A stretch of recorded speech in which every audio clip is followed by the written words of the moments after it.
Hello, everyone, and welcome to this fantastic webinar webcast on embracing the new normal, where we are releasing the survey report, which has uncovered emerging people practices during and post pandemic. And I'm indeed delighted that we have a very prominent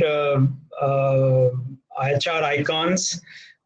We all are blessed by Dr. T.V. Rao, who is here on the panel.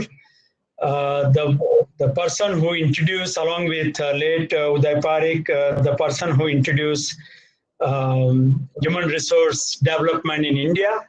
Incidentally, he introduced, along with Uday Parikh, through Larsen & Toubro. And that's where we have Yogi, who is here, advisor to CEO and MD with nearly 40 years experience and group human resource head for Larsen & Toubro. And Dr. Rao, of course, besides chairman of TV Rao Learning Systems, another important aspect of Dr. Rao is at this age, he has been active completely in this domain. And with just one request, he immediately agreed that since it is helping HR professionals to strategize, I would definitely come. Prabir is a new emerging face on Indian television now. Someone, one second, Samir, someone has said no audio in the chat. Just make sure, please. Okay, I will do that, and hopefully, let's see if we are able to do that. Okay, I think there is somebody is replying, so I think that is being taken care of. So we have. I was talking about the galaxy of speakers here, and we have Sandyp with us. Sandyp is also CHRO, EVP, and Chief People and Knowledge of Comviva Technologies. It's a Tech Mahindra Group company, and also one of the youngest CHROs. In fact, he has created the finest career for himself, and the way he has been involved in transforming the business, I think that has been a fantastic achievement on the part of Sandyp. So welcome to all four of you. First of all, once again, friends, we are sorry that we started a little late. There is a technical glitch, and therefore you may not be still able to see Dr. Rao and Prabir on the screen. Of course, we will get them on the screen. Just bear with us for some time. I just would like to talk in the meantime about our organization and what we did and why we did this entire thing. So I represent Naman. I'm the founder of Naman, 16 years old organization, and of course worked for 15 years prior to that. And of course now more like a serial entrepreneur working with various HR projects. And Naman has reached out to several companies in during 13th to 20th April 2020, when we received responses from business and HR leaders from more than 180 companies. And then we grouped them in 4 broad segments of pharma, chemical, engineering and manufacturing, EPC, infra, oil and gas, and services. You will see a lot of data covered under these 4 broad segments as we go ahead. And as you know, the scenario is post-pandemic, and it came so fast with virtually no experience for anyone to handle this scenario. Many of us learned on the fly, many of us struggled, many of us experimented, some of us were very successful, some of us discovered those challenges, or some of us discovered every day some new challenges. And that's where we thought that we must conduct a survey which can help us to understand where are we going. In fact, we plan to conduct this survey every month, every 2 months now, to see the trend line at least for next 6 months. And the overall scenario of the survey is already available on this screen. And there are some very surprising results. As we go ahead, we'll be talking more about them, and therefore I'm not going through the full details of those things. But let me take you to some of the critical aspects, because remote working became the world's largest workplace experiment. 40% of the companies, they did have the policies in place, and these are companies with sufficient workforce size. These are companies representing all four major segments. These are companies from across India, and they are fairly evenly placed in terms of the bucket, also in terms of the numbers that we had in terms of number of responses. And we had as many as 41%, they created their policy on the fly, because that was no longer existing, and they suddenly thought that yes, this would be required. They created that policy, and when we conducted this, we were roughly 3 weeks into lockdown, and 2 in the 10 corporates, nearly 20% of the corporate organizations were still operating without work from home policy. Is there a need for policy? Yes, there is a need, and I'll talk about that little later as we go ahead through some more data, and then I invite panel to respond to that. Nearly 57% of the organizations reported decline in job performance. This is very, very interesting. More in engineering and manufacturing, but yes, equally in chemical and pharma as well. But what is interesting is also the employee morale. If you see the interpersonal challenges, the social isolation, the distractions that might be taking place for working from home, or lack of policies, are there any correlations of lack of policies with employee morale and employee performance? We'll see that as we go ahead.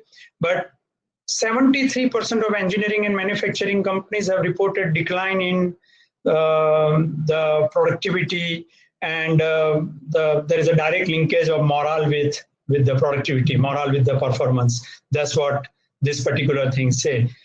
Pharma, chemical, and services are definitely above those lines. And when we will share our final full report, which will be mailed to each one of you once the webinar gets over today, maybe tomorrow, you will have a sectoral slicing and dicing of all this data as well.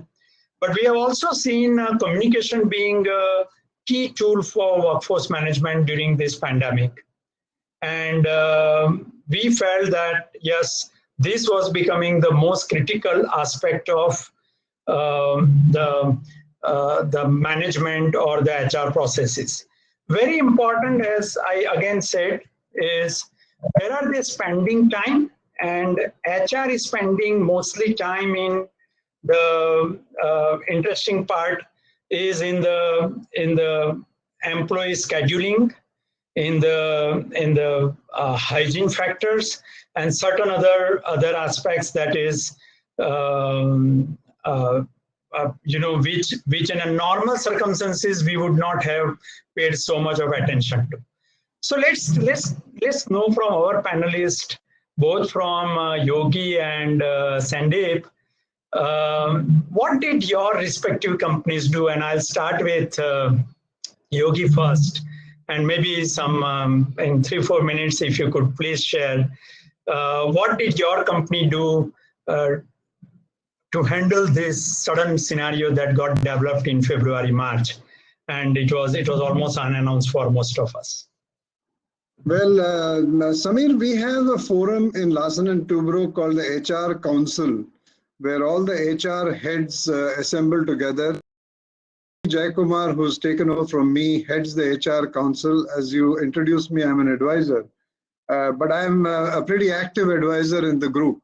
And they have asked me to be quite active with this group. So we meet very often.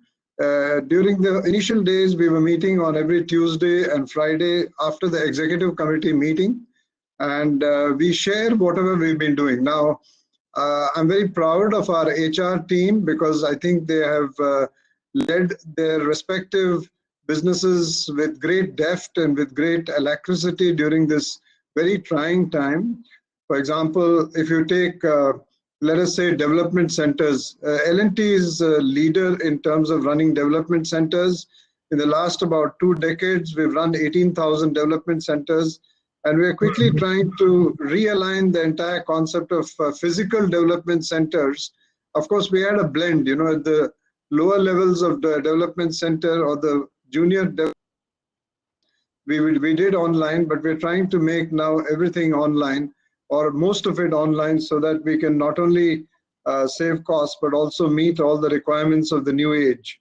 The challenges, of course, in these things are that, and we'll come to it a little deeper, that 90% of communication, they say, is non-verbal. So digitally, to capture non-verbal communication is always a challenge, but we will try to, we're discussing that, and we're trying to put our arms around how we can do that. We also decided to continue with our recruitment programs. We've been onboarding people into the organization online, and we've been, in fact, providing them with an induction program and so on online. So it's business as usual with respect to recruitment. In fact, we want to be even more aggressive with respect to niche lateral recruitment, because we believe that L&T has the power of attracting talent in these times, thanks to its strong fundamentals. With respect to the younger people whom we've issued offers, graduate engineer trainees, diploma engineer trainees, and so on, we've decided to go on with respect to honoring all the offers. In fact, we'll be welcoming them. We guess that there will be some delay in the examinations and their release from the universities, which might happen as late as, say, September, but we would be welcoming them as usual. We do realize that for the batch that we're inducting in 21, that is the batch that we will recruit this year, the youngsters who are in the 4th year, who will now go into, who will pass out next year, who are going to go into 4th year this year and will pass out next year. Possibly there will be some kind of a compromise in the engineering colleges with facilities such as laboratories and so on.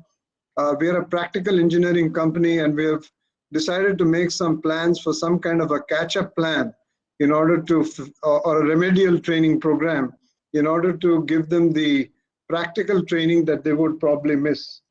We also in L&T have, you tell me when to stop and then I'll come back. Yeah, no, I was just responding to what you talked about, the recruitment and onboarding, because the survey report for engineering and manufacturing companies have some very, very interesting data, and we will see that as we go ahead. But let me, in the meantime, invite Sandyp, because Comviva Technology is a technology company, and of course, headquartered in Gurgaon. Delhi has one of the biggest, I mean, the city with one of the highest challenges. Same is, of course, Mumbai as well, Yogi. I mean, those cities are facing challenges. So Sandyp, how did your organization handle this? Yeah, so Comviva is a global leader in mobile and digital experiences, and we are around across 95 countries with 30 countries operations. So when we're looking at India, which is much later, we were looking at the entire world a bit ahead of that curve. And the discussion primarily was around safety. So we had to manage different locations, and it was taken up at the apex level of the leadership of the company. Correct. First primary focus was how do we get back travelers across the world to their home countries, wherever they could be. That was the first call. Second call was, of course, to clamp down on travel and manage the pandemic, whatever, precautions you to take. That was the first cut. The second one was to make sure that when we started operating from home, we were working from home for about 20% of the population earlier, but now we moved to about, in the first 1 week or 2 weeks prior to the lockdown, we moved to work from home. Initially 85%, and within 2 weeks moved to 95, 99%. So currently working at 99.9% working from home and reporting more or less 100% productivity levels. And that's something I would give a credit to a lot of our managers and leaders, and of course our employees. They've done a fabulous job. The next part was, once we had the safety covered, We also ran a complete tracking system of all our employees who are living alone, be it singles, bachelors, or married but staying alone. A weekly calling to check not only for their well-being and productivity, but also if they're struggling with food or anything else. So almost everything was covered. That was the second coverage. Third was parallelly, as we got a bit of comfort on our productivity levels and our employee safety and their family safety, we moved quickly to look at our customers and went back to the customers saying, because our main customers are primarily telecom operators across the world and banks, and these are public utility services in a way. So we had to make sure that they were able to get their productivity up and running, and our people were there to proactively engage with them, make sure everything was taken care of 24/7. We also went back with newer solutions and innovations around how they could address the pandemic crisis in different countries across the world. So that was happening. Third level was, how do you make sure that the company is able to work from home with all machines? A lot of people do not have laptops. So we worked, found smarter ways of engaging with employees and getting the new procurement of infrastructure, what is required. Everything else was put in place.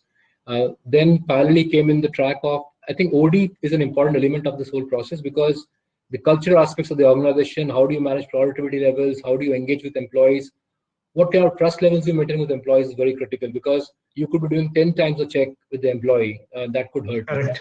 So those kind of things we have put in place. We also have something called Happiness Office that we run, and that was constantly running the initiatives on virtual model, engaging with family and employees. So that was what we did in the last few weeks. But after the first couple of weeks passed by, we started discovering that actually fatigue was coming in, not because of just the fact that you're staying home. There were just too many calls getting organized for everything in life. So every time today you had a concept, something called, you could walk up to somebody and have a 2-minute conversation and solve an issue. All that became meetings. So people were spending 8 hours, 7 hours on meetings and then working. So about 14 hours a day was the push for people. So we found something called, what we called as an equivalent of walking up to somebody. I was telling you on a message the other day. We called something called free 90. We created a 90-minute slot in the day for employees to walk up to anybody over the phone call, engage in a few minutes conversation, and match what is equivalent of a walk up to somebody's desk. That allowed a lot of conversations to happen in an unstructured way, but in a structured way of 90 minutes. So it kind of flattened not the corona curve, but flattened the meeting curve in the company for sure. And that we're hoping is going to give some outcome for us. So we're working on that. And other changes of the overall organization, we're still watching the game right now and unfolding the story as we go along. That's very interesting, Sandyp, because not many companies have given encouraging response on the productivity, though. And you have been able to maintain a fairly high levels of productivity. That is something really good. And maybe it would be a good idea to share some more details going forward if the time is there. Just to let everyone knows that we have been receiving several questions on the chat. We'll be handling some of them during this webinar, and the ones which we are not able to handle, and if you have mentioned specific person's name, then we will ask that panel member to give response after this webinar, and we'll forward that to you. Or else, if it is not mentioned for anyone's name, then from Naman we will respond on that question and we'll share our responses to you. Well, going forward, very important is the business impact. And if you see, we ask a lot of companies about how are they looking at business performance targets, because, and remember, this is the data collection happened in mid-April 2020. That means it was between 13th and 20th April, and 13th April, the second phase of lockdown was also announced. So from 15th April it started. So it has the data point of that time. What would happen next month? We do not know. As of now, it looks like that companies want to remain focused on the targets. Companies are looking at their hiring strategies from different perspectives. Every second company that we surveyed, they are likely to go for freeze in hiring. More than 51%. This is mid-April 2020 data. If we go by May, because revenues are getting dried up and cash cycle is getting stuck, the numbers may vary or may change upwardly in the month of May or June going forward as the first quarter or the second quarter, if you are following calendar year, results may get declared. Important part is, while the hiring is being freezed by many organizations, except 39%, and that's where Yogi, some of companies like yours could fall in. They want to continue with regular hiring. Headcount has very interesting data. There are still not many companies considering downsizing as an option, although 1 out of 3 is, and that is a good number. Mid-April, May or June, these numbers may slightly go up, but otherwise, if we look at the remaining ones, that means nearly 68% of the companies, they are not looking at headcount reduction. They are not looking at downsizing. Okay, this is very important. The companies which are freezing hiring, large number of them are also obviously considering, or some of them are considering downsizing, not really obviously, but some of them are considering downsizing. And very interesting part, while in chemical pharma sectors, the downsizing is not likely to be there. In engineering manufacturing sectors, it is going to be much higher. Nearly 60% of the respondents are saying that we could have downsizing. When we look at the workforce management, another important aspect besides hiring, onboarding, downsizing is the salary and increments. Good news, as of mid-April, most corporates are saying that we may not go for pay cuts. Only 20%, 1 out of 5, they are saying that we may go for pay cuts. We are not having that rosy picture as far as increments are concerned, because all those who already rolled out before this whole experience of pandemic began, that's fair enough. But there are those who have not yet, or who were to announce in April or May, June, July, because typically April, July, October, I mean, largely April, many companies announce. And that's where we are saying, or we are seeing that many of them have now started keeping them on hold. We, in fact, could not get much data on variable pay. Otherwise, on any increments, the scenario is very clear that more than a third of the companies, either they have deferred the decisions to pay salary increments or they have put it on hold until the situation settles.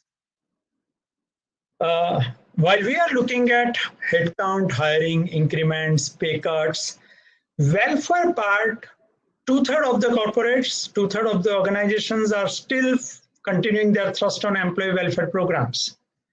This is something very welcome scenario, because majority of them are considering that. Interestingly, EPC and infra and oil and gas, the highest percentage where they feel that yes, the welfare programs will continue. Probably the nature of industry is also like that. Whereas employee development is concerned, we are seeing more than half of the corporates are unlikely to cut L&D budgets. This is very interesting, because on one side there is a talk about pay cut, of course in very limited organizations and not very large. On the other side, the budget cut may happen only in 40%. Remaining 50% it may not happen. There are also certain well-being initiatives, and I think that's the important part for current scenario. And the important part, because in the well-being initiative, we are the situation in which we are there, some really proactive measures are being initiated to address mental health, where of course 27, almost nearly 1/4 of the organizations are offering various counseling sessions or virtual talk by health experts and certain other support system. I think that's a That's a great way to look at employee well-being. You will receive more data on each of these and the correlations as we go ahead.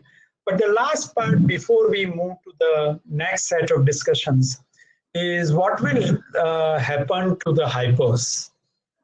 Many of us are looking at nurturing career of hypers in our organizations. We ourselves may be falling in that.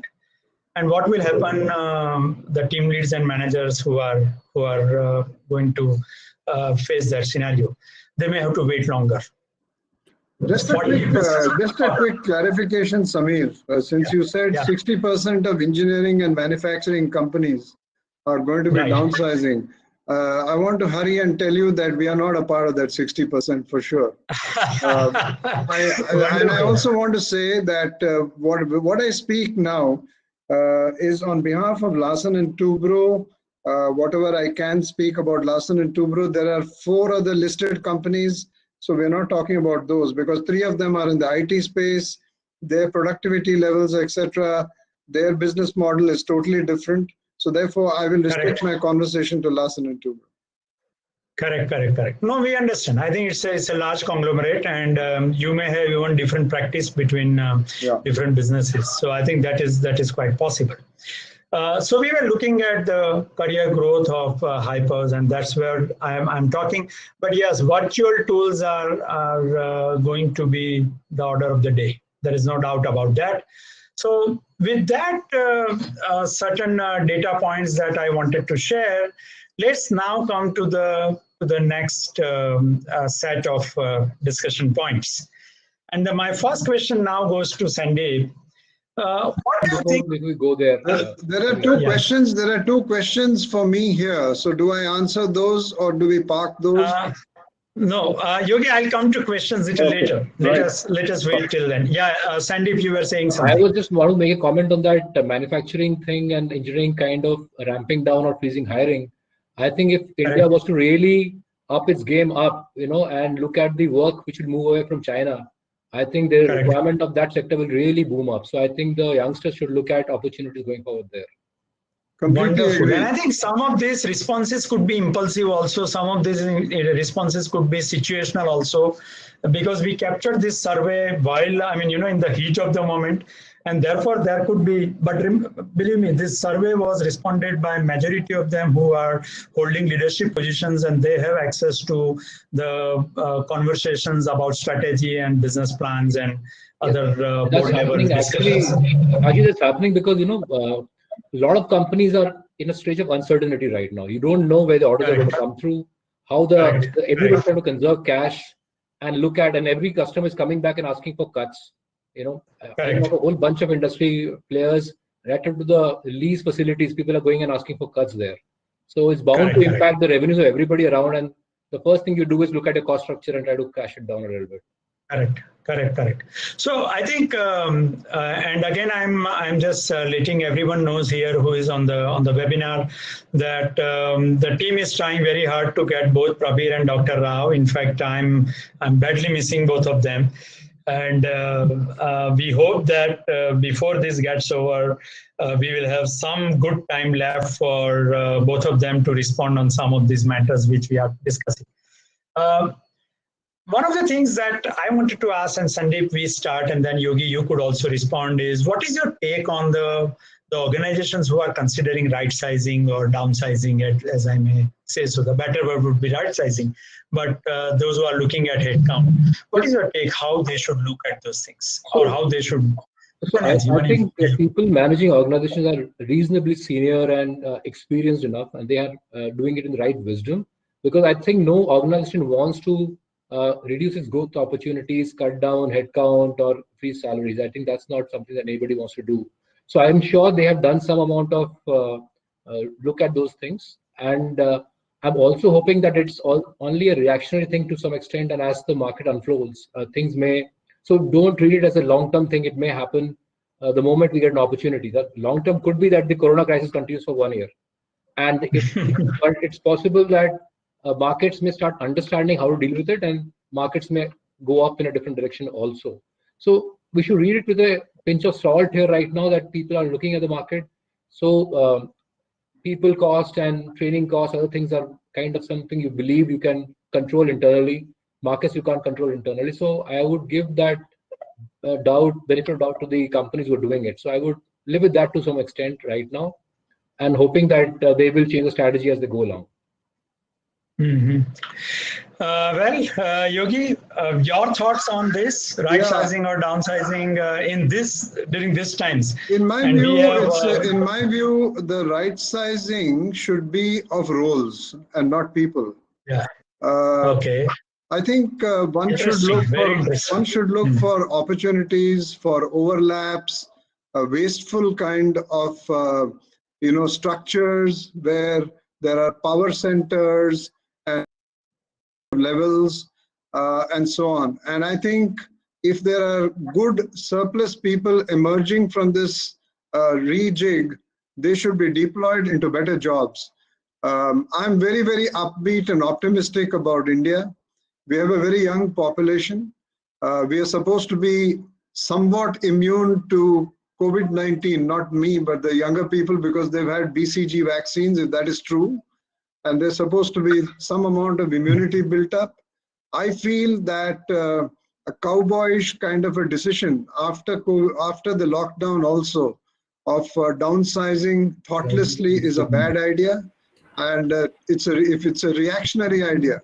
I do realize that some companies may really be in great financial trouble and so on, but nevertheless, I think they should hold their breath and try to leverage actually the entire fact that India is a hugely good future, especially because we can leapfrog with respect to exports. The leapfrogging opportunity for exports is massive. There is also going to be some amount of deglobalization, which will give India a great opportunity. So both these together, in my view, provide a very, very good opportunity for responsible and mature leaders, not to do any cowboyish kind of actions, but to really measure their actions and do it in a very, very mature and sagacious manner. Yeah, Yogi, and I wanted to actually discuss more on this, but I will come back a little later because we are indeed delighted and very, very happy that Dr. Rao is with us now. Finally, Rao Saab, very, very sorry for all this technical glitch. And I'm indeed delighted that you are here now. I hope you are able to hear us and see us and everything. Yeah, I'm sorry to join late, but I've been following you from the beginning. I'm aware, and I'm constantly checking that on other system, and I'm getting that messages. I hope that our team is able to get Kabir online now that they've been successful with you. But Rao Saab, of course, we discussed quite a few aspects, prominently 2 or 3 major things, and I would request you to share your views. When we are looking at the new normal and this whole remote working as the world's largest workplace experiment, what are some of your thoughts when companies are facing challenge of productivity? Of course, some of them are not. For example, Sandyp said that we are not facing that kind of challenges. Or some of the companies where they are looking at headcount or pay cuts, some of those kind of initiatives. So what are some of your thoughts in terms of what is your take on organizations who are considering some of these measures of right sizing, downsizing, or pay cuts or those kind of things, and maybe certain perspective in terms of the organization's ability to ensure good productivity, how what according to you are the impediments and what they should do. Rao sir. I have gone through your study. Thanks a lot, first of all, for inviting me and also to sending me the report. It is very interesting study with mixed responses. I think in many cases it is 52%, 60%. That's interesting. Correct. But what is interesting is the remaining 48%, 40%, and so on. I think it is difficult to conclude anything. I classify organizations at this point of time into 3-4 categories. First category are the ones who are at very, very, very low risk or marginal risk or no risk. They are quite happy. For example, I think some of the IT companies, I think, are going to be more in business in future. And some of the IT companies have fulfilled the wishes of many of their managers, because now they want work-life balance, now which they will have more. So many good things may be there. But not all, everything is bed of roses. Even they will have more challenges, like your study points out. Correct. Some of them may, I think, after some time may get really fed up working from home, and may already start feeling tense, fatigue. and feel that, look, they're missing something and things like that. But I think I'm more concerned about the second and third category of companies. The second category are those who have to adjust themselves, either into new products, or maybe close down some lines, or close partially, get rid of some of the employees. Of course, in your case, in your study, almost all of them said that there is no new recruitment, freeze on recruitment seems to be made. Yes. But some of them said that they're going to probably they'll have to go for removing some people. Normally, people won't accept in surveys that they have to do it. Correct. The situation may be a little more worse. So I think here the HR can play a very important role in terms of working with the top management. I don't think in many companies the CEOs really look at HR people as people who can be friend, philosophers, and guide. I think Yogi and team are a totally different cup of tea, where the CEO will probably consult people like Yogi and team, HR, but many of them are on a different level, where they think HR people are simply to deliver bad news, not the good news part of it. So it is here, I think HR, if they have, I think HR also has not done its job in terms of understanding the business. So it is in the second category of companies where HR probably can understand and should not think their job is only to deliver bad news, but they can also look at new customer base, new product lines. I think they should open their antennas and look at the world. They should, for a change, start thinking of themselves as a businessman, put themselves into the shoes of the top management, have more dialogues with them. And I think also use the employees who are at risk to come up with ideas, which is I'm suggesting a very difficult medicine, Samir, because the HR people who don't have much of credibility will require a lot of courage to be able to do this. So it is the second rung enterprises, which I think particularly some of the small and medium enterprises we need to be concerned about. Who will have to readjust themselves, or certain industries where they will have new ways of doing work. Right. But Sandy, that is a very interesting comment by Rao Saab. Would you like to respond to that when he says involvement of HR professionals? Because I am aware you and Yogi have a role to play, and how you have been able to create space for you in the business transformation that is taking place in your. I don't want to make do my own performance appraisal here, but generally I would say, I think you cannot earn your your stars right now at this stage, because you have to earn that trust over a period of time. You can't be suddenly Corona comes in and you start earning those. You can create new moments of glory for yourself, as Rausa was saying, absolutely right. But understanding the business happens from day one and get involved. But if you haven't done it, I think talking to the customer, observing the customer behavior, working with the sales guys and the operations, the closer you get. If you are going to be lazy in your job of working from your desk and releasing policies and programs, is not going to work. So I agree with him absolutely. How many of us, and my thumb rule always remains, I keep telling my own team as well, that you have to, if you can write all job descriptions of the company without talking to line manager as a first cut, then you know the company well.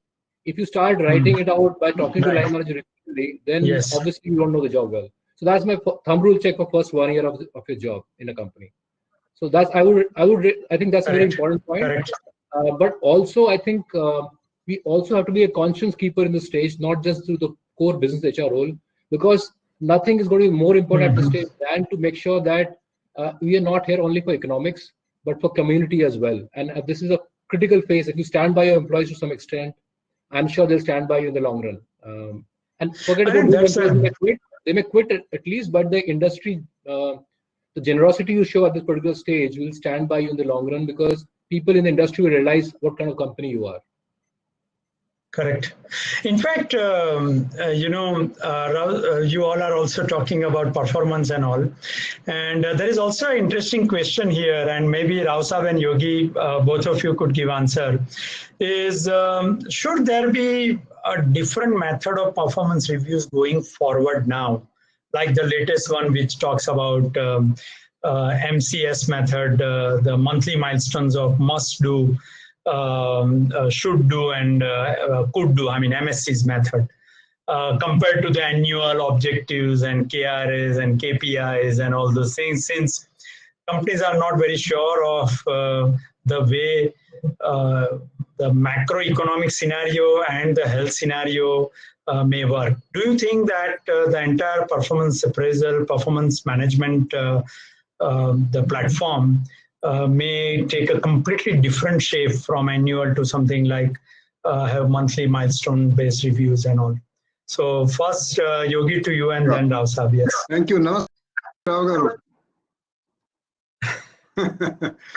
so in L&T, we've decided to go ahead with the performance conversations for the performance for review year 1920, and to also go ahead with the goal setting for the year 2021.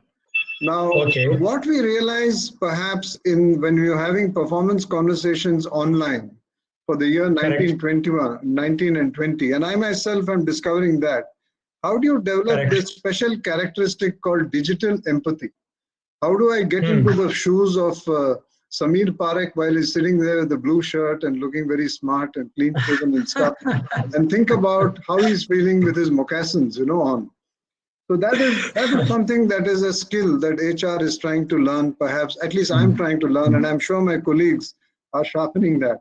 In terms of the year ahead with respect to goal setting, everybody is talking about purpose these days. And I think in times like this, there's no better time than to define purpose very sharply. And therefore, we felt that even if it means, using some extra willpower to think that things are usual, things are not usual. We know that they're very, very different. We know that there are very adverse circumstances as far as the economy is concerned. But why not, with the adjustments that are required, do the needful?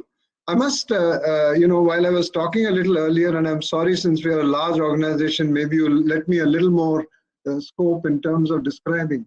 We have large projects, Samir, and it's impossible to implement large projects from drawing rooms and stuff.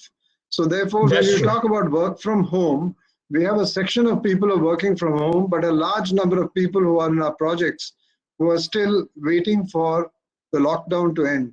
So therefore, a lot of planning is required in projects, and in order to execute and catch up after the lockdown is lifted and after the COVID-19 situation eases off, we are having all those conversations. We're also having conversations about cost cutting, about conserving capital, about conserving cash, about trying to find out all the methods so that we are balanced with respect to the expectations of all the stakeholders. So that's the answer. No newfangled new stuff, nothing which is very earth-shattering. But you feel that it would continue. All this, well, we feel that we will continue with the performance appraisal process as it sits on a new digital platform called PMGM of Success Factors, and we are trying to use that to the hilt. Dr. Rao, what is your view on this? I know this is a subject very, very close to your heart. Yeah, one is, I think 51% maintain the target. 2 months have been lost, and that's a lot. So what does it mean? It means it's going to be tremendous pressure. Social distancing has to be maintained. People are not going to work the same way.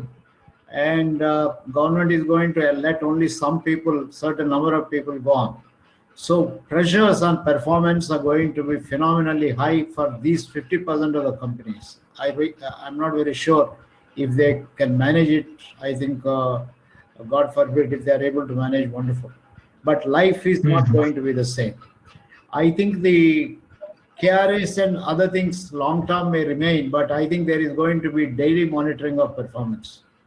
It's not going to be any more monthly or quarterly. I think every day becomes very important, because already about by the time they are all coming into starting work, 60 days are lost, things are uncertain, you have to work from home, all these kind of things.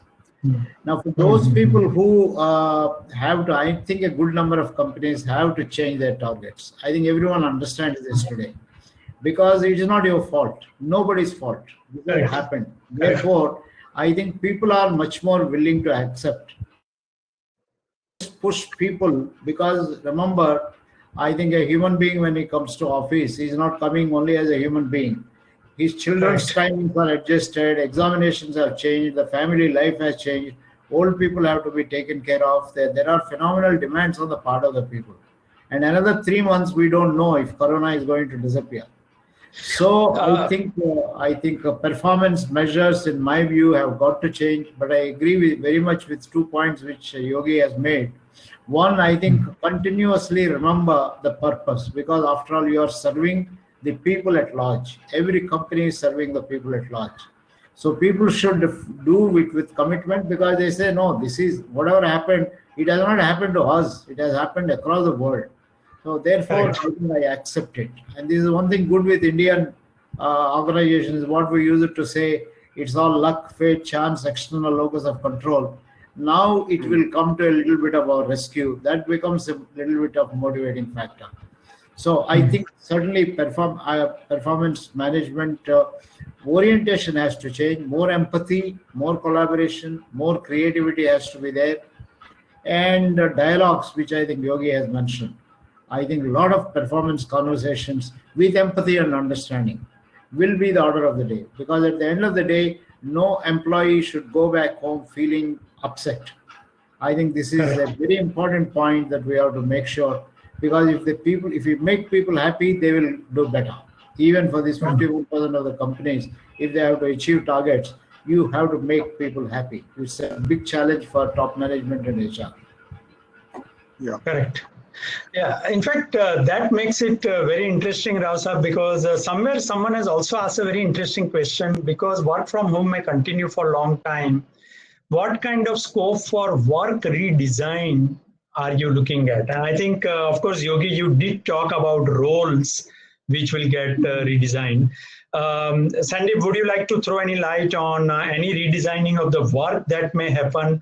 Because work from home may become order of the day.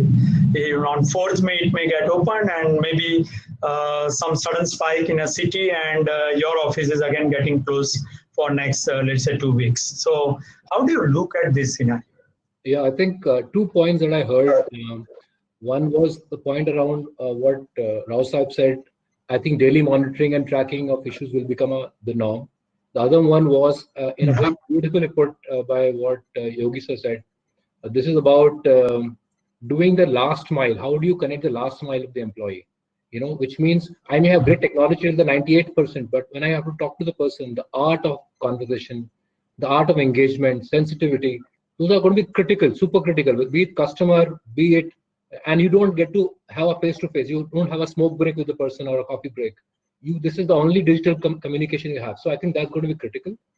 Coming back, therefore, on the work redesign, I would say, today we talk about change management. We talk about people, process, technology. I would add the 4th element, which is called place. The placement of in manufacturing also, while it's very fashionable to talk about work from home for everybody else, manufacturing, process industries, everybody is going to be in the plant, in the manufacturing setup. How do you manage the social distancing and manage that process? There's a place factor. Working from home also, there's a place factor. The whole economics around it, the conversation, the disengagement of elements around you, the context around you. So work redesign will definitely happen. Review mechanisms will change. Your mental well-being, when you have a pressure cooker blowing behind you when you're working, or there are people, bachelors, transient population in big cities who are coming from smaller places and sitting and staying in a single room with a colleague who both of them are taking a call. I think those things have to be redesigned. HR has to let go of a lot of the processes or documentation and scanning of documents and stuff. So become leaner. So I think somewhere we are losing Sandeep, not able to hear him. Oh, okay, yeah, he's back. Sandeep. Yeah. Now. I'm yes. saying as you go along, when you have operations across multiple countries and the different geographies have different requirements, India may allow digital documents to go through, but I'm working in Argentina, which says I want to have physical documents, 3 copies. So the world is not moving at the same pace, and how when you're running a global organization, how do you manage it? So I think the 4th element of place will become an important element of work. So I think we'll go back to the old days of industrial engineering, work motion design, everything else will, I think, come into play for sure. And I think Samir, I had a couple of points on work from home. Yes, sir. Number one, there is a very important need for understanding digital dynamics. Just like people understand group dynamics in a conference room, I think the focus is going to be on the voice and the intonation of the voice, because as I speak to you right now, I can't see your full body. I can see you nodding your head, but the tonality of your voice is more important. So I think when we are getting more and more into a work from home format, some of these competencies are going to become much sharper.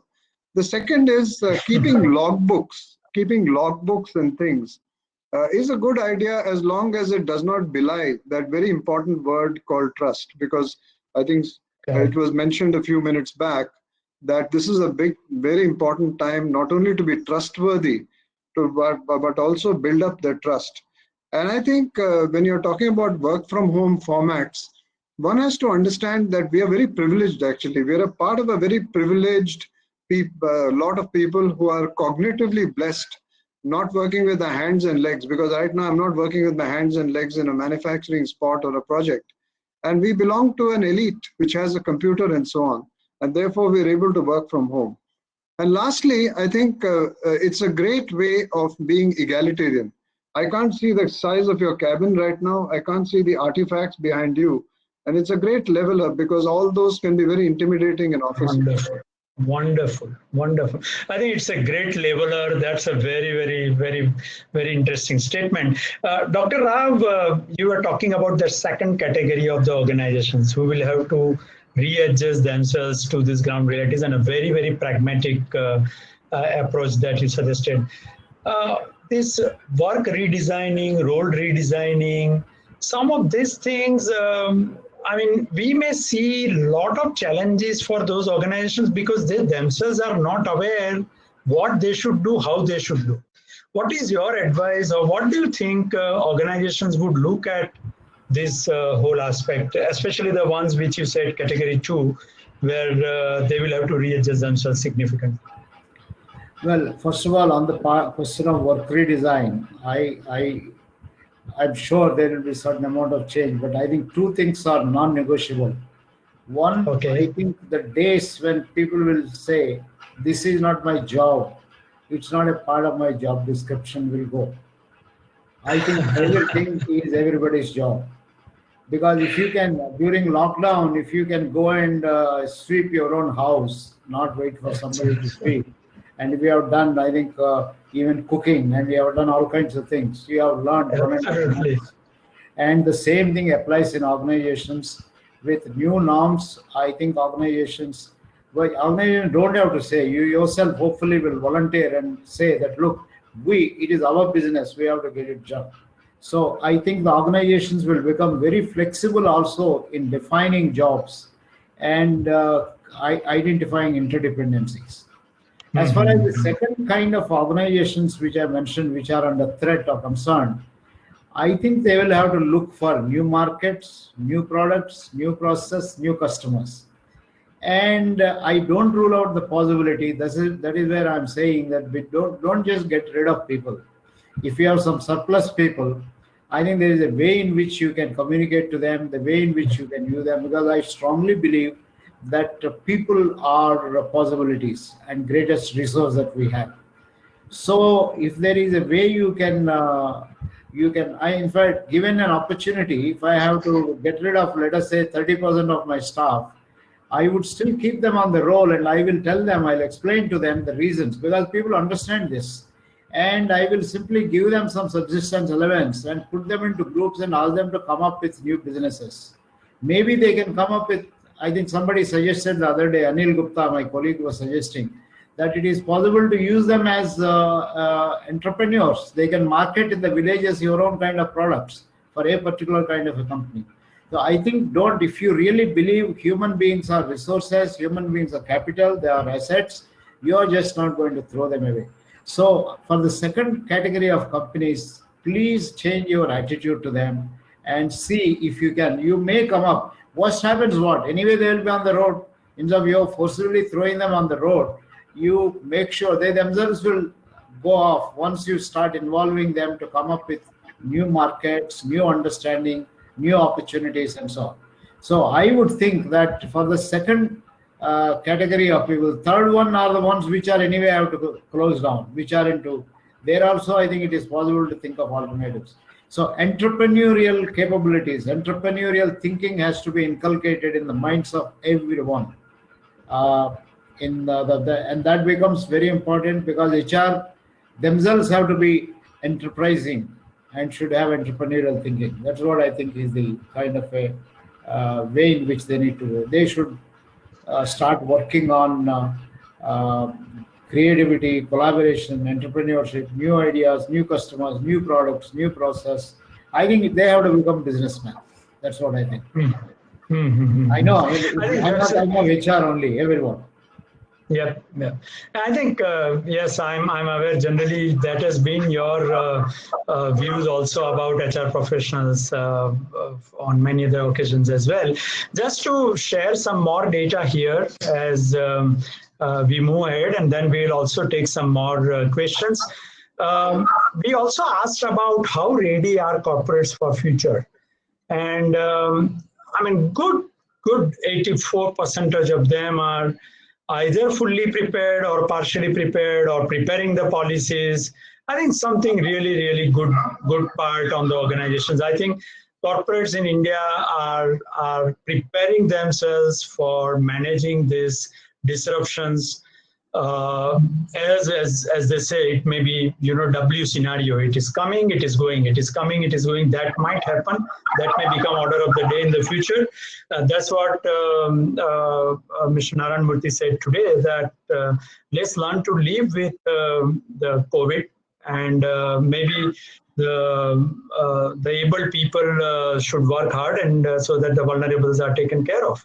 So I think that way corporates are preparing well, and they are able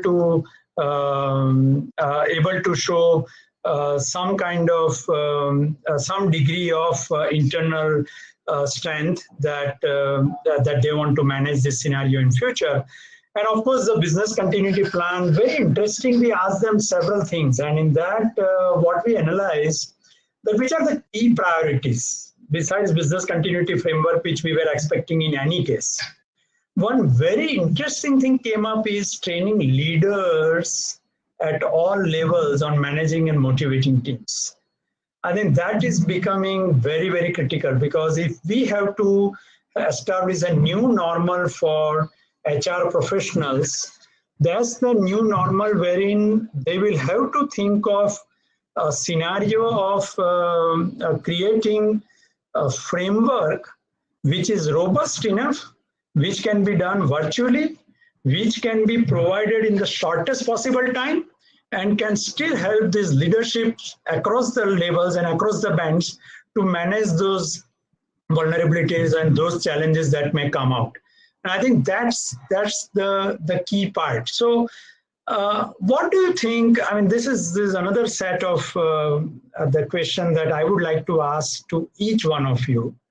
And how do you see the new normal for HR professionals? And this is not just about organization.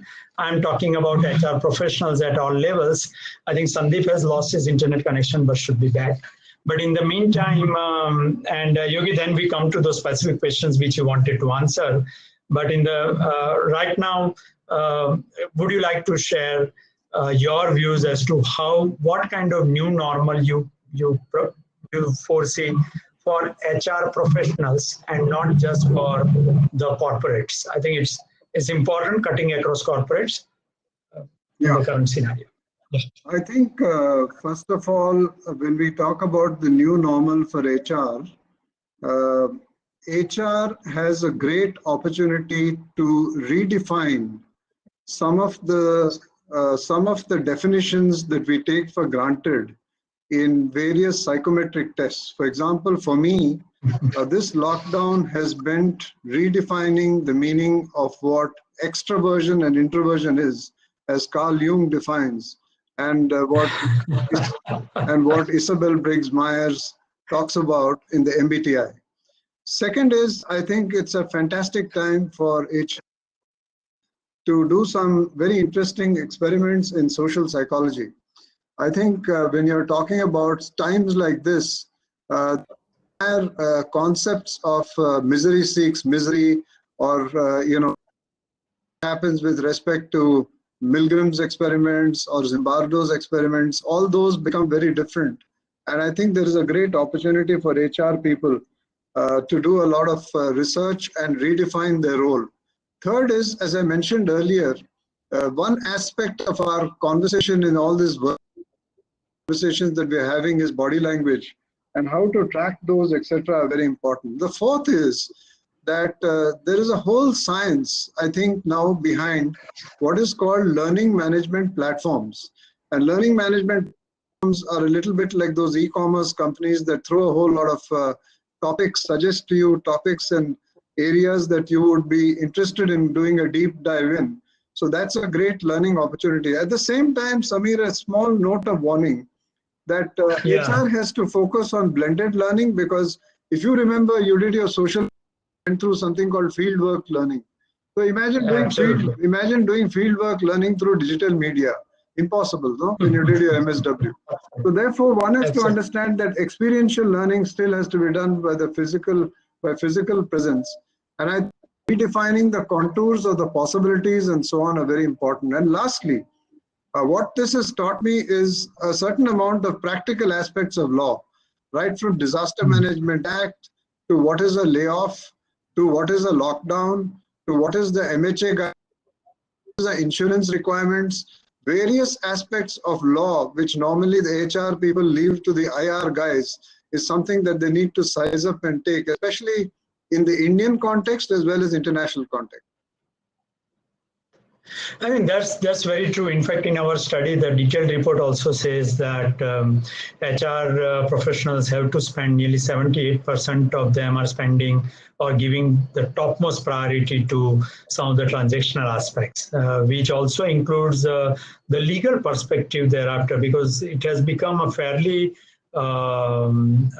complex aspect. With the new guidelines getting issued almost on daily basis, and there is a learning and discovery at both ends, government as well as the HR professionals. And I think that's where one will have to be very, very agile. What do you think could be the new normal for HR professionals, Sandyp? So my point of view, I would say the traditional. Go ahead. We can hear you. I'm getting a little bit of a feedback. So saying two aspects. One is for sure the traditional aspect of trust building with the business. Winning the trust is the first and foremost thing. And second is understanding business for sure, which is nothing new. You have to be doing that and walking the ground.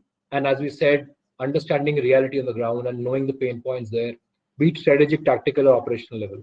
Once that is out of the way and you have the wrap one and listening ear to what you have to say and you have the seat on the table, then you go to the next level of saying that HR role is not going to be purely HR. You have to understand logistics, connectivity, transformation, IT, technology. And the key element is that when you have a lot of things happening around you, things are moving around you a lot, there are things that everybody's going to miss. For example, you're talking about asynchronous learning. I am learning at my own pace at different places. Where is going to be the group think? How do you get the community thinking to happen together?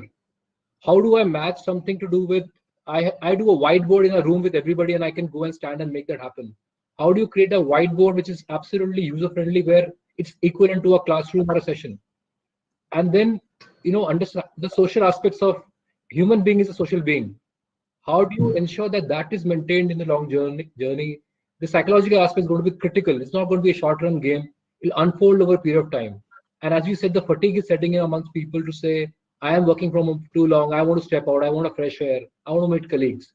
So I think that journey, the element everybody's going to miss out, HR's role of what we actually studied in HR has to come back. The social aspects of it, anthropological aspects of HR has to come back, but also understand financials and understand customer. If customer is going to cut a cost of 15% of your overall revenue line, how do you go back and understand every cost lever to help create business opportunity without cutting people cost?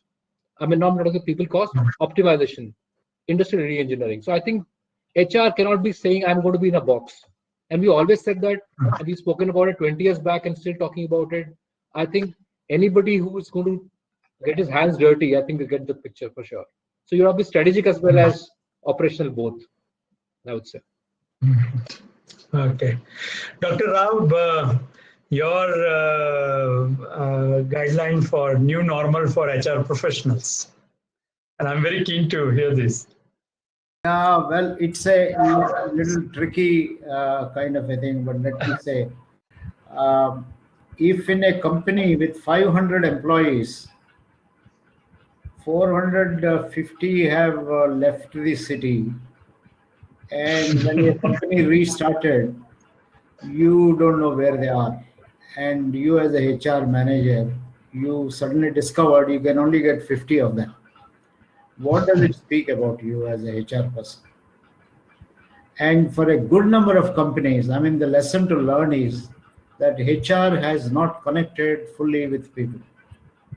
If you are 10 HR people for 400 people or 5 HR people, you should have worked out a mechanism by which you should be well connected.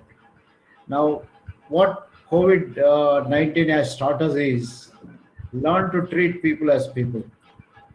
You cannot do anything if you don't have ultimately the people who are actually in the manufacturing sector, who are producing, in the service sector, who are delivering, selling, who are servicing and things like that. So for me, the new norm is to become a lot more connected with people and look at every human being as a human being. When we started the HR department in L&T, and I'm sure Yogi will remember that, we said HRD's job is to help individual to develop as an individual and also in relation to his role to perform it well, prepare for future roles. But we never looked at individual as an individual. Now COVID has taught that, look, every human being is important. You are a president of a country or you are an ordinary laborer, probably you are better off if you are an ordinary laborer. You are less risky in terms of coronavirus, but you may not be. So I think the new norm will be that better be connected with all people. This is a very, very important thing that you will have different strategies.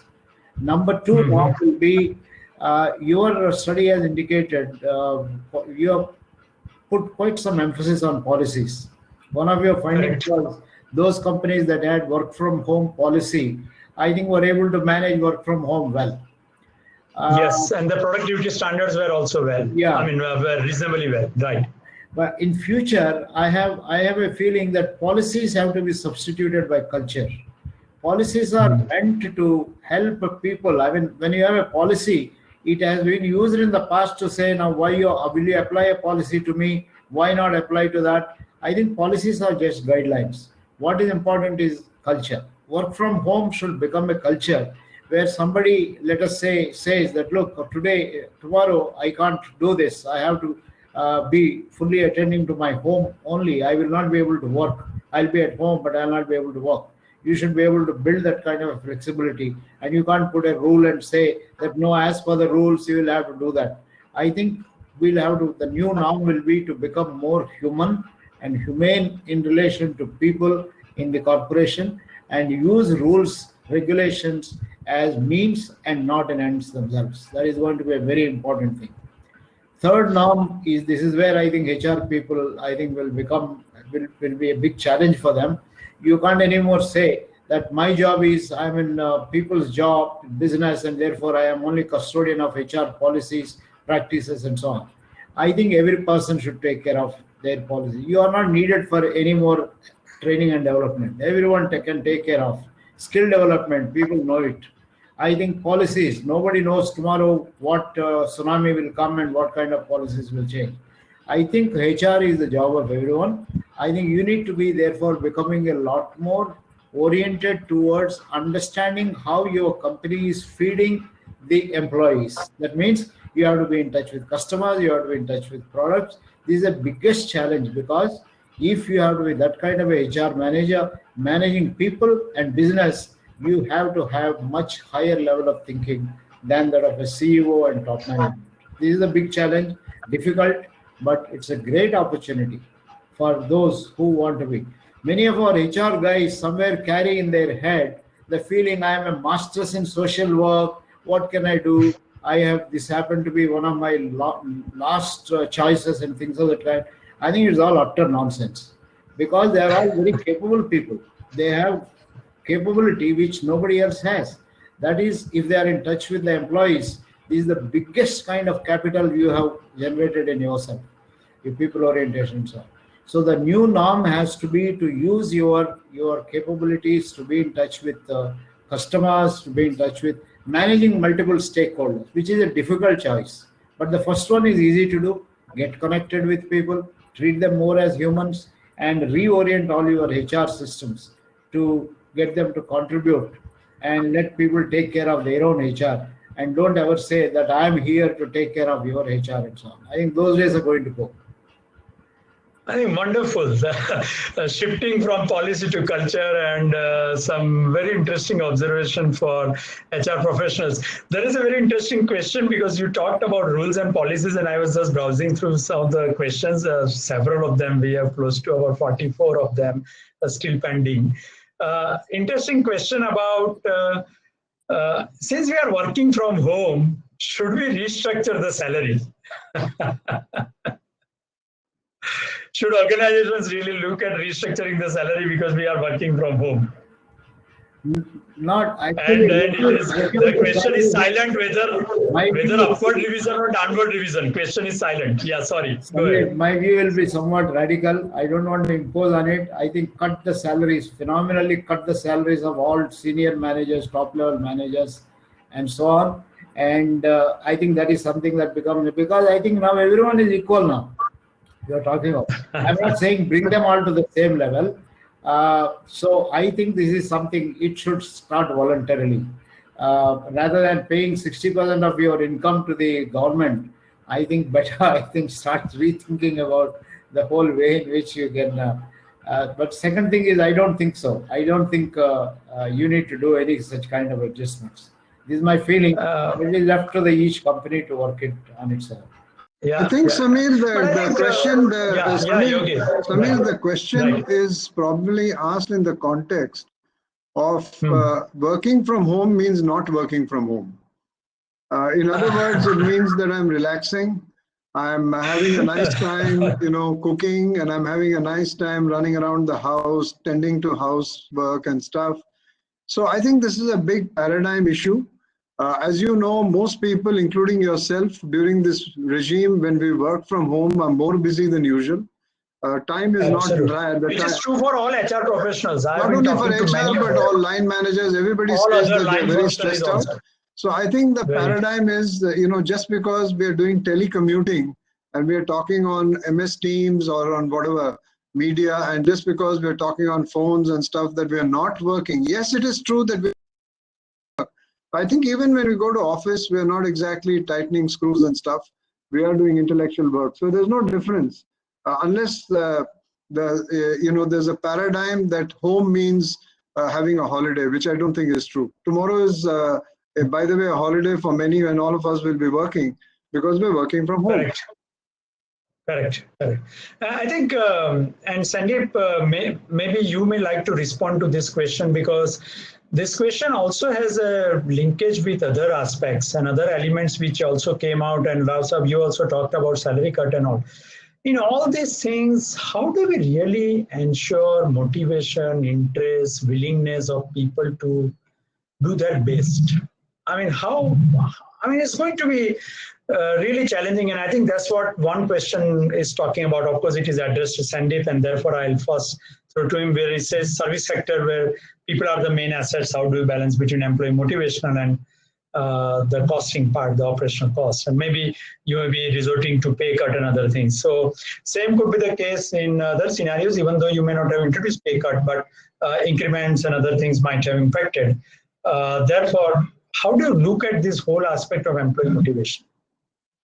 I think employee motivation is a function of many aspects. In the current context, two aspects. One is that when it's happening all around you, then you are more. If I get 10% increase, I feel very happy. Next morning, I realize my colleague got 18% or 12%, I'm unhappy. So it's a relative thing as well. So that is one aspect which is going to play a little bit around toning down the expectations to some extent, and therefore make people more realistic. Because I think we cannot always put the onus on the company. The employees, citizens of the nation, everybody else also has an equal role to play. I think that part cannot be ignored at all. The triad of customer, employees, vendors, the coordinator of that part and the company overall has to play and to make that happen.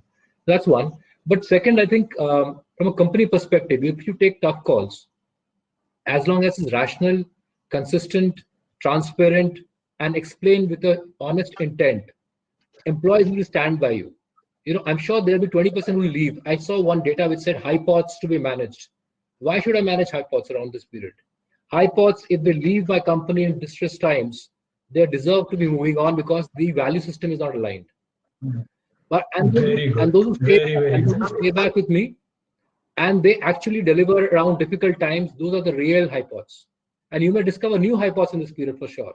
So I think as Princeton model talks about learning and development around 10% classroom, 20% feedback, and 70% on the job. This is the time to test the on-the-job period for sure and look at critical incidents and look at people's leadership capabilities. So that's critical. So I think when you go back to motivation of employees, I think it's very important to stay connected with the employees, tell them the reality on the ground. We do a lot of crowdsourcing of data. For example, modifying policies, we throw up data on the air, let people participate. We increased in 1 year, a few years back, we modified our transport policy. And we moved up the rates by 90% in 1 year.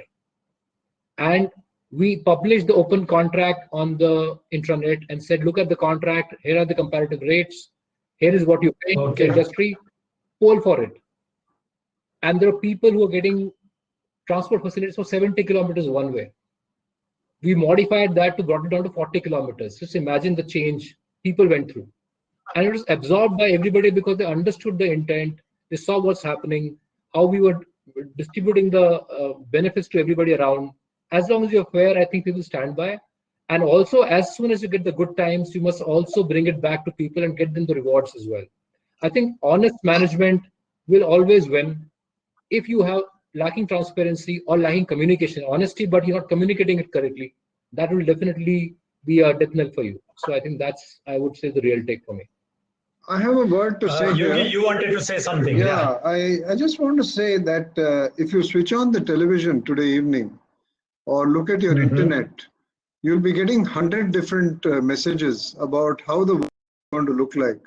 Some people predict all gloom and doom. Most people do actually. They predict that this is the world's worst recession. So there are lots of predictions. Some predict that there's a certain nation which has a fantastic economic stimulus, so it'll come on top. Other that nation because it's heavily in debt. All kinds of things. I think the ability, I'm just building on the previous conversation, the ability to curate facts, which is tough, huh? Ability to curate facts from the right economic data and try to present it is very important. And second is one is consistent across the board with respect to actions. It will be better accepted rather than some defying what they're talking about with impunity and getting the cuts, etc. for others. So I think that is very important for leadership credibility. And I think communicating the right messages from HR side is very important. Tough ask, but very important, which means we have to sharpen our own knowledge of economics and get into the right sites and the right channels. Okay. There is also, since we are on the subject of motivation, and Yogi, you talked about even HR professionals working very, very hard, and which we are aware, and I've been talking to many of them.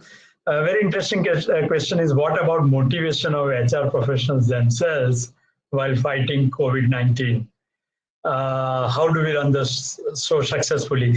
Probably the hint is, how can we help management appreciate the role of HR during these tough times? I think it's very important to have a sense of solidarity at this point of time. I think there's nothing like too frequent meetings. It's important to communicate with each other. It's important to have some fun. WhatsApp groups and send some pictures and stuff, and try to be cheerful to the extent possible. In our case, I think our leader, the CEO, is walking the talk. He's having webinars with all levels of people. In some webinars, he's talking about sport. In some webinars, he's talking about stuff that he's listening to. So there's also a human side to all this, and therefore, I think we are taking a cue out of that and trying in our own small way in the HR circles also of sharing what we're up to. Dr. Rao, any suggestion for motivating HR professionals? No, nothing special. I think whatever we say for others apply to them. But I was thinking aloud. Tomorrow, when companies open, you discover that some 5 to 10 people have got infected with COVID in your company. What will be the HR guy your response? Or 50 people have to be quarantined, or 20 people have to be transported from a place which is stuck with COVID. Okay, I think your response to this is going to determine what kind of a HR you are going to establish in your company. I think medical professionals have demonstrated. I think there are varieties and varieties. Police have demonstrated. I'm sure you have seen this interesting clip from the TV where police people went to a senior citizen and celebrated his birthday for no rhyme or reason, and see the fellow was in tears. Today, in fact, I saw this being shown by Sadhguru of Isha Foundation. He picked it up, and he was in tears when he was explaining this. I think that is the kind of HR that is required. If you are able to establish yourself as a humane and a person who is concerned with people, I think your source of satisfaction and motivation is people. You don't need anything else. You don't need anything else. So I think your source will be the kind of work you do, the kind of accolades you will get, and that is the kind of change we will have to see in the HR profession. No need for any external kind of thing. It has got to be internal. Okay, just before, because we are coming to the last phase, and yes, I must talk about... Samir, I just want to comment on this HR side of it. If you give me a minute, okay? So please. So my view is a little bit different on this one. I believe that, I think 3 things must happen, because I think while we get very tough with HR professionals, I am personally very tough with them. But I believe 3 things must happen. One is that the CEO or the leaders have to back them for sure, because HR is not about data all the time. It's an article of faith. And if you have article of faith there and you support the HR professional, nothing motivates the HR professional and the CEO and the leadership support. That is one element. Second element is the fun element we spoke about, having the interface of creating a communication channel, fun elements, once in a week, Zoom calls of enjoyment and stuff. We have something called a platform called Bonkers, and everybody can go and, not just HR, but everybody can go and post funny jokes, crazy things, non-political, anything that you can do, unparliamentary. But third element is, as what we heard, is that as a leader, we must give them the purpose, that what are they changing on the ground? That core purpose, if you can give them that at this particular stage, how are you helping families, employees, and everybody else around them? That is extremely critical for them to really feel motivated about themselves. That itself charges you up a lot more. But primarily, I would like to say some amount of pat on the back from the leadership is important, an article of faith. I think that's a very, very important step or important action from management side. And I think that article of faith or that kind of pat on the back is necessary. Truly speaking, HR professionals are really doing an amazing job these days. And in fact, I've been speaking to quite a few business leaders, and many of them do appreciate, do value those things in the conversations that I have had with them. Considering this whole study that we carried out, and this is for not only the panel members, but also the hundreds of people who have joined on this webinar. And of course, I must, before I share the last few slides on recommendations and then take the concluding remarks from all the panel members. Just want to also thank and compliment the team which has worked extensively, not only for the survey led by Nupur, who has done a fantastic work here, Nupur Pradhan, relatively newcomer in our team, but has done some amazing work. And duly supported by a very strong team, and Shambhavi, who has been working with all of you to get on board. In fact, it's her birthday today.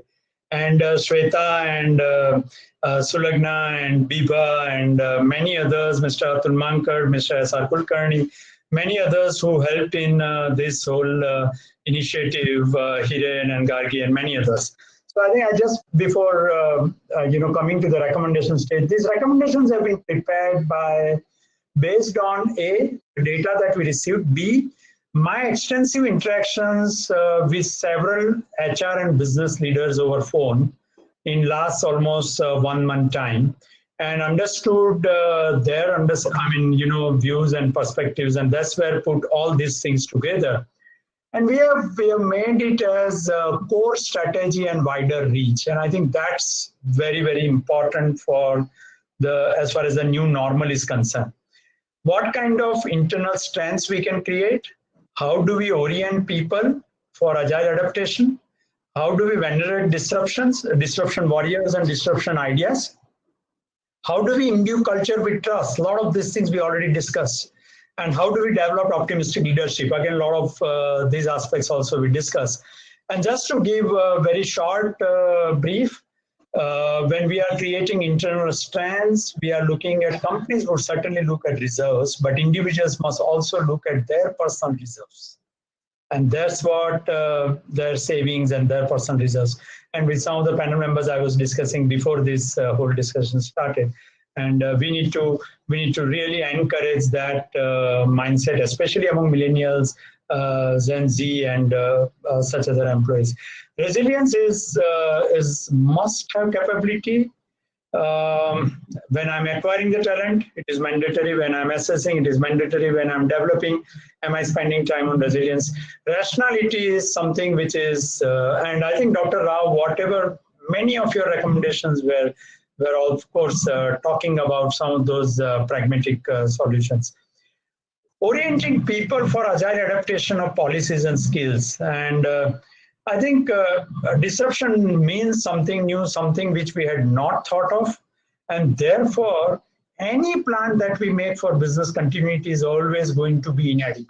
May never take care of all the possible disruptions. And therefore, for people practices, keep having plan B and plan C. And Sandeep, when I was listening to you, I think some of the interesting examples you shared practice at Comviva, and I think that is very, very helpful for all those who joined on this webinar. Keep orienting employees from onboarding stage itself. And Yogi, what better way than to look at this, because you are continuing your own onboarding, you are continuing with your commitment for hiring at Larsen & Toubro. And therefore, the onboarding stage for agile adaptation of policies and skills, right from onboarding stage till, and let it be continuous, let there be, like the values, I think we need to keep promoting that aspect. We need to welcome those warriors who are rising to the occasion during disruption times. And I think some of you were talking about the kind of work people were doing or people are doing. How do we incentivize those ideas? How do we recognize those warriors? How do we capture their stories and create that storyboard so that they become a source of inspiration for others across the organization? This is cutting across the levels. It is not just limited to senior or mid or leadership levels or first line supervisory or workman. It is across the levels. And how do we imbue culture with trust? I think communication is the key action, which also came during your conversation with us, and empathy that we demonstrate. And the last part is how do we develop that optimistic leadership? One thing, if I have to say today, based on these discussions with all three of you, and I'm really, really missing Prabir. He in fact has been messaging me regularly. We tried very hard. I think something wrong happened, and I'm very, very sorry. Apologize to Prabir also, and also to all the colleagues who joined on this webinar, and also all the panel members. something to learn for us also as to what could be the backup plans here also when there's such disruptions happen. But the best part with while interacting with all four of you, Prabir over phone and three of you, is the sense of optimism that is coming out. So when I'm ending this webcast, and of course I will ask each one of you to have your concluding remark, I'm leaving this with a lot of optimism.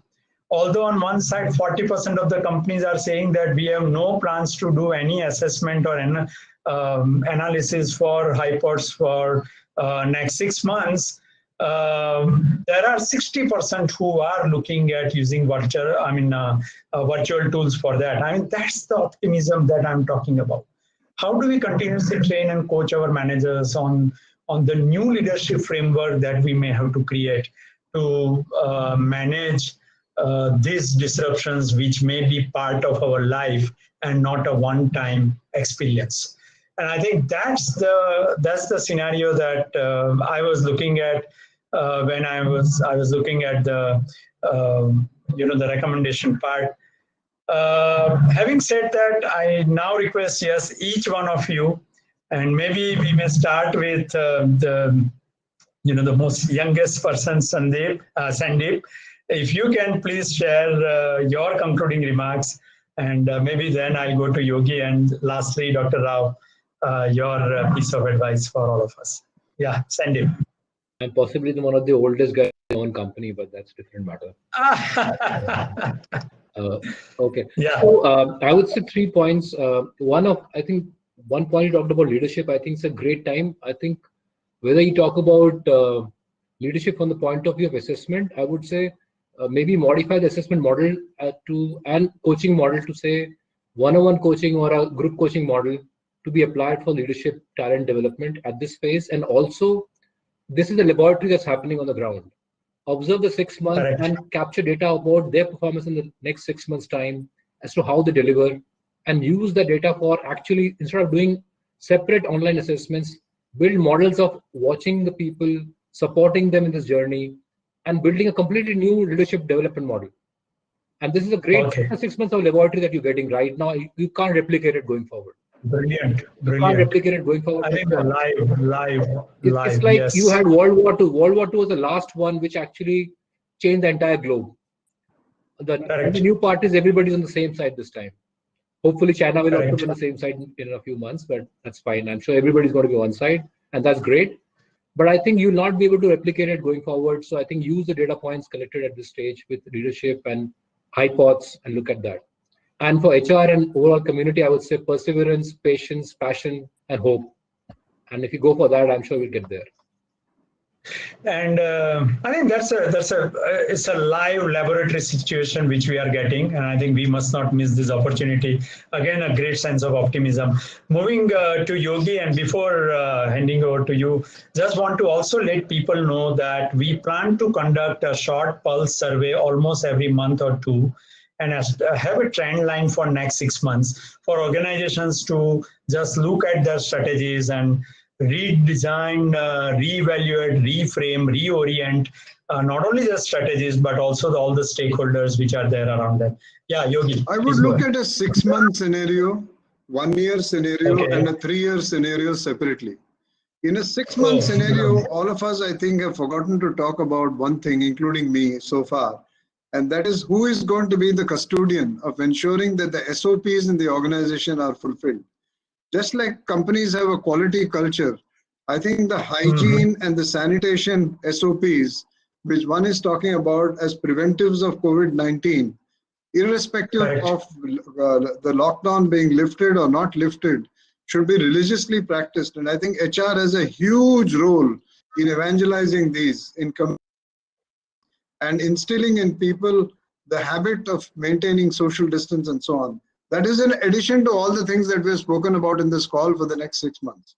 For the 1-year perspective, I would say that given the fact that the world is going to be a little more tumultuous than usual in terms of roles, in terms of economics and so on, helping people to understand how they can upskill, coaching them, curating various courses for them, and helping them to be, gaining a sense of self-confidence is very, very important.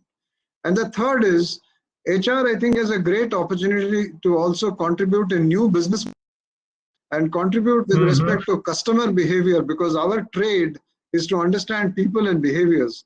And therefore, whether it is a particular aspect of technology using AI or whatever, HR in 3 years has a very, very important chance and opportunity to rediscover itself. Rather than just talking in seminars that we should understand the business, maybe we can contribute very, very actively. Yeah, I think it's the time to really learn the business. It's the time to make sure that you also understand some of the nuances of business as much as some of your other line managers Understand and contribute. And contribute. I think that's correct. Yes, sir, Rao sir. And before sir starts, just want to also, thank. We have already exceeded 1 hour 30 minutes by 6 minutes. That is 1 hour 36 minutes. Overall, it is 1 hour 42 because we started 6 minutes late, and still we have 250 attendees here on the webinar. Speaks of the kind of value they are deriving from all of you. So once again, many thanks to all the panel members. Yes, Dr. Rao, Well, first of all, I want to thank you, Samir, for sir, it is on mute. Sir, it is on mute. thank you for Yes, the yes. wonderful research, and also for inviting me to join this panel. I have enjoyed, though I could join half an hour late, but I was listening to whatever was going on. I'm amazed at your recommendations. I am amazed at your recommendation, because it looks as though you have, even before we spoke, you stole our hearts, because your recommendations in many ways reflect many of the points that we were mentioning about trust, about leadership, yes, sir. so many of the things. So I think that's a very good set Yes, of sir. recommendations that you have given. Just, sir, I'm clarifying to all the, sir, sorry for interruption, but I'm clarifying to all the attendees that although I had forwarded the report to the members, but we had not forwarded recommendation slides to them. They would vouch for it. Yes, sir, go ahead, please. Yeah, so that is very nice. Yeah, only in conclusion, for me, when I look at HR, I keep thinking this COVID coronavirus should not have happened. Now that it has happened, what a tremendous opportunity for HR people to establish their profession, and get respect like the medical profession or anybody else. And that is only possible. I mean, nothing is lost. It has happened. It has opened the doors. It depends on our behavior. Now, there is a movement by all these professional bodies in which Yogi is also involved. He volunteered to help us to get a chartered status for the people management profession. I think the chartered status for people management profession has to be given by the people themselves, not by the government. That depends upon how we are going to behave. As Yogi said, in the next 1 year and next 3 years. And it's a tremendous opportunity. If you can grow in your role, you can be far better than the CEO. It's a beautiful kind of a thing, and it's fun. It's wonderful, and I think you can only emerge out as a big hero and as a leader. And you are building leaders in business. I always say, human HR is not a strategic partner in business. Dave Ulrich is wrong. HR is business. There is no business without HR. I think COVID has demonstrated it, and therefore, HR people, please understand, business and HR are two sides of the same coin. I think you can do it. I mean, that is what I believe. And I'm sure your report will facilitate HR people to move in that direction. If they follow all what you are saying, I think they are business leaders. Thanks a lot, and wonderful having, and nice to see Yogi after some time, and Sandy also after some time. Very nice of you. Thank you. Yes, Sandyp, you are on mute. Sandyp, you are on mute, but yeah, you were saying something. I just wanted to thank panel members, 16 panel members. It's a great pleasure and honor to be with them.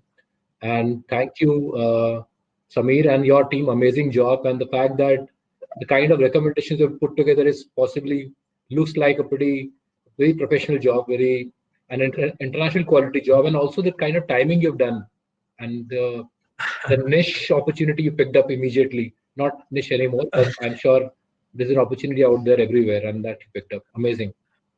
I just want to Thank wish you. all the Thanks. I just Yeah. want to wish all the panelists as well as the audience great health and wellness. Most important these days, and make sure that you eat the right things and that you wash your hands for 20 seconds. All the best. Thank you. I was Joined about you to in say that, that, Yogi. Yogi, Very nice. you said that. And I think with that, and also our homage and condolences for both the great actors whom we lost in last 2 days. Absolutely. And I think these are the realities of life. So conveying best wishes to all our HR professionals. Very interesting discussion on charter of for HR professionals we could have someday in future on this kind of forum, and solicit opinions of all the HR professionals as to how that could be taken further. Sure. So good luck to all of you. Good luck to the panel members. Take care of your health. Take care of your families. Take care of your colleagues, and continue to be the pillar without which organizations cannot really think of. I think we are entering into the most exciting time for people practices, as they say, and not only for HR professionals, but also for people in general. So with that, good luck. Thank you very much once again. Thanks a lot, Prabir. So this means I'm again telling you, I'm really feeling bad that, of course, for 1 hour, more than an hour, he kept trying, our team kept trying, but we could not get him on this call. Maybe through some other webcast, we'll have his interactions with all our esteemed participants. Thank you very much to all those who participated in our surveys, and looking forward to surveys in future. All the questions, several of them whom we could not answer right now, maybe we'll look at them, and appropriate questions we'll be answering them with the help of panel members or on our own. Good luck. Thank you. Thanks. Bye.